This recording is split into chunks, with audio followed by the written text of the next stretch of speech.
ETV news కు స్వాగతం. ముఖ్యమంత్రి చంద్రబాబు రేపు పోలవరం ప్రాజెక్టును సందర్శించనున్న నేపథ్యంలో అధికారులు ఏర్పాట్లు పరిశీలించారు. ఐటీడీఏ పీఓ సూర్యతేజ, జిల్లా ఎస్పీ మేరీ ప్రశాంతి, ఇతర శాఖల అధికారులు పోలవరం ప్రాజెక్టు ప్రాంతానికి చేరుకొని కింది స్థాయి సిబ్బందికి పలు సూచనలు చేశారు. సీఎం పర్యటనలో ఎలాంటి అవాంఛనీయ ఘటనలు జరగకుండా భారీ బందోబస్తు ఏర్పాట్లు చేశారు. ప్రాజెక్టు వద్ద హెలీప్యాడ్ ఏర్పాటు చేసి ట్రయల్ రన్ నిర్వహించారు. చంద్రబాబు గతంలో సీఎంగా ఉన్నప్పుడు సోమవారాన్ని పోలవరంగా నిర్దేశించుకొని ప్రాజెక్టు పురోగతిని సమీక్షించేవారు. ఆ కృషి ఫలితంగానే పోలవరంలో కుడి కాలువ పనులు పూర్తయ్యాయి. ప్రధాన డ్యాంలో 65% పనులు పూర్తయ్యాయి. ప్రస్తుతం పోలవరం ప్రాజెక్టుకు ఎదురైన సవాళ్లను అధిగమించి పనులు త్వరగా పూర్తి చేయాలని చంద్రబాబు సంకల్పించారు.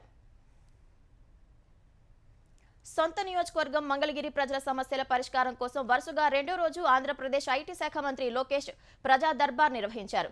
ఉండవల్లిలోని తన నివాసంలో ప్రజల సమస్యలపై వినతులు స్వీకరించారు.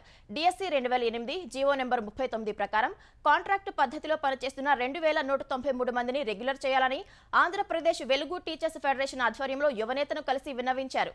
గత ప్రభుత్వం ఫీజు రియంబర్స్మెంట్ చెల్లించినందున నూజివీడు కాలేజీలో ఉండిపోయిన తన పాలిటెక్నిక్ సర్టిఫికెట్లను ఇప్పించాలని జగదీష్ అనే విద్యార్థి కోరారు. నాగార్జున యూనివర్సిటీలో పనిచేస్తున్న బోధనేతర సిబ్బందిని 62 ఏళ్ల వరకు కొనసాగించాలని సిబ్బంది కోరారు. అరుదైన వ్యాధితో బాధపడుతున్న 5 నెలల తన మేనల్లుడికి వైద్య సాయం అందించాలని మంగళగిరికి చెందిన షేక్ నజీనా వేడుకున్నారు. అనేక మంది సమస్యలను విన్న నారా లోకేష్ పరిష్కారానికి కృషి చేస్తానని భరోసా ఇచ్చారు.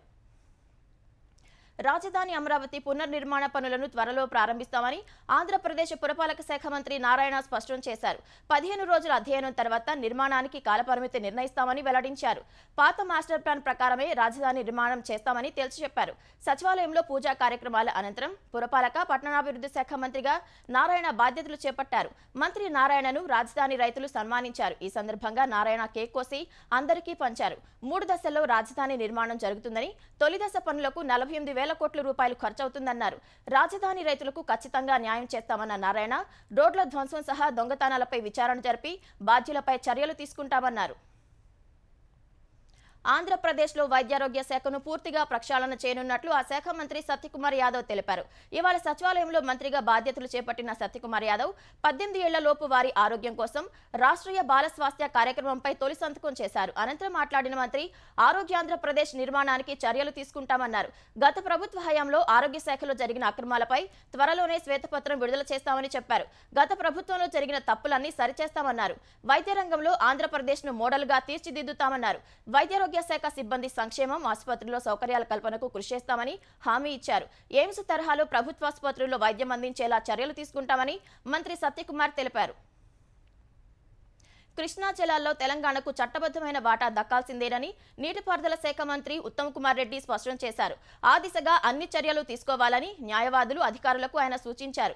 నీటిపారుదల శాఖకు సంబంధించి సుప్రీంకోర్టు, ట్రైబ్యునల్లో ఉన్న అంశాలపై మంత్రి ఉత్తమ్ హైదరాబాద్ జలసౌధలో సమీక్ష నిర్వహించారు. సీనియర్ న్యాయవాదులు వైద్యనాథన్, రవీందర్రావు, ప్రభుత్వ సలహాదారు ఆదిత్యనాథ్ దాస్, అధికారులు, ఇంజనీర్లతో సమావేశమై సుప్రీంకోర్టు, ట్రైబ్యునల్ ముందు బలమైన వాదనలు వినిపించాలని కోరారు. కృష్ణానది జల వివాదాల 2వ ట్రైబ్యునల్, సుప్రీంకోర్టులో కేసుల పరిస్థితి, ముందుకెళ్లాల్సిన మార్గాలను సీనియర్ న్యాయవాది వైద్యనాథన్ వివరించారు.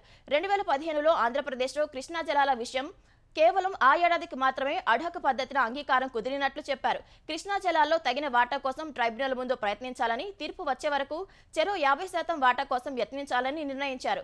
శ్రీశైలం, నాగార్జున సాగర్ ప్రాజెక్టులకు చెందిన కాంపోనెంట్లను కృష్ణా బోర్డుకు అప్పగించేది లేదని మంత్రి ఉత్తమ్ కుమార్ రెడ్డి చెప్పారు. ఈ మేరకు అసెంబ్లీలో తీర్మానం చేసినట్లు తెలిపారు.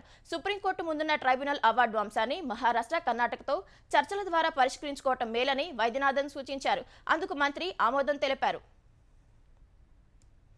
పెద్దపల్లి జిల్లాలో 6 ఏళ్ల బాలికపై అత్యాచారం చేసిన నిందితుడికి ఫాస్ట్ ట్రాక్ కోర్టు ఏర్పాటు చేసి కఠిన శిక్ష పడేలా చూస్తామని మంత్రులు తెలిపారు.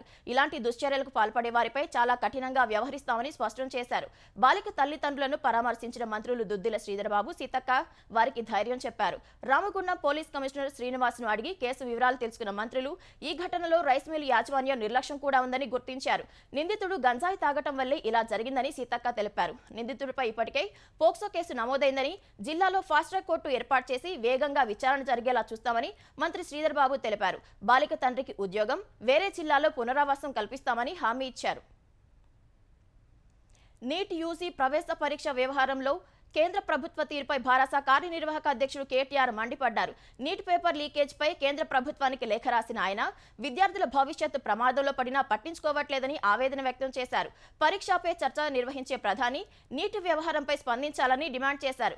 కష్టపడి చదివిన విద్యార్థులకు నష్టం జరగకుండా చూడాలని విజ్ఞప్తి చేసిన కేటీఆర్ మొత్తం వ్యవహారంలో విచారణ చేపట్టి విద్యార్థులకు వారి తల్లిదండ్రులకు భరోసా ఇవ్వాలని లేఖలో కోరారు. బీహార్లో 30 లక్షల రూపాయలకు నీటి ప్రశ్నాపత్రాలు విక్రయించారని వార్తలు వస్తున్నా కేంద్రం ఎందుకు స్పందించడం లేదని కేటీఆర్ ప్రశ్నించారు. నీటి పరీక్ష సవ్యంగానే జరిగిందంటూ కేంద్ర మంత్రి ధర్మేంద్ర ప్రధాన్ వివాదాన్ని కప్పిపుచ్చే ప్రయత్నం చేయడం దారుణమన్నారు. నీటి పేపర్ లీక్ అయిందంటూ వస్తున్న ఆరోపణలపై సమగ్ర విచారణ జరిపించాలని డిమాండ్ చేశారు.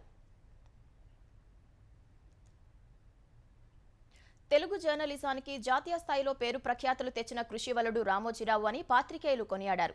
సోమాజిగూడ ప్రెస్ క్లబ్లో పాత్రికేయ శిఖరం రామోజీరావుకు అక్షరాంజలి పేరుతో ప్రత్యేక కార్యక్రమం నిర్వహించారు.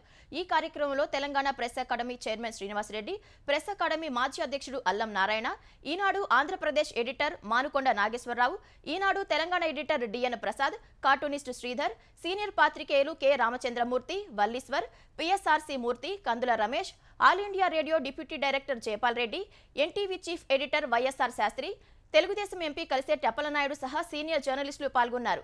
రామోజీరావు చిత్రపటానికి పూలమాల వేసి నివాళులు అర్పించిన జర్నలిస్టులు ఆయనతో తమకు ఉన్న స్మృతుల్ని గుర్తు చేసుకున్నారు. జర్నలిజాన్ని మారుమూల ప్రాంతాలకు తీసుకెళ్లి భాషను శైలి విన్యాసంలో పెట్టిన ఘనత రామోజీరావుకే దక్కుతుందన్నారు. జర్నలిజంతో పాటు సినీ వ్యాపార రంగాల్లో ఆయన చేసిన సేవలను గుర్తు చేసుకున్నారు.